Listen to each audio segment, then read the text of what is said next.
ఆ రోజుల్లో సాంప్రదాయంగా లభించే చిరుధాన్యాలతో అంబలి తయారు చేసుకుని దాన్ని పులవ పెట్టి తీసుకోవటం కానీ, పుల్ల మజ్జిగ పోసుకుని సద్దన్నం తీసుకోవటం కానీ, ఇవన్నీ వాళ్ళ రక్షణ వ్యవస్థకి, ప్రేగుల్లో మంచి బ్యాక్టీరియాల ప్రొడక్షన్కి, పోషక లోపం రాకుండా కాస్త రక్షించడానికి బాగా ఉపయోగపడ్డాయి.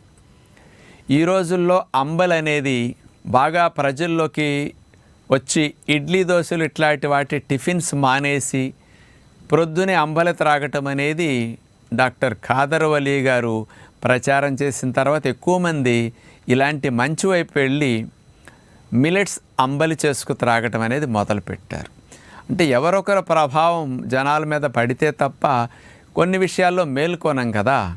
అందుకని చెడ్డ ఆహారం నుంచి మంచి ఆహారం వైపు, అంబలి వైపు వెళ్ళటానికి వారి ప్రోత్సాహమే ప్రధానంగా ఈ 4-5 సంవత్సరాల నుంచి కనపడిందన్నమాట. మరి మీలో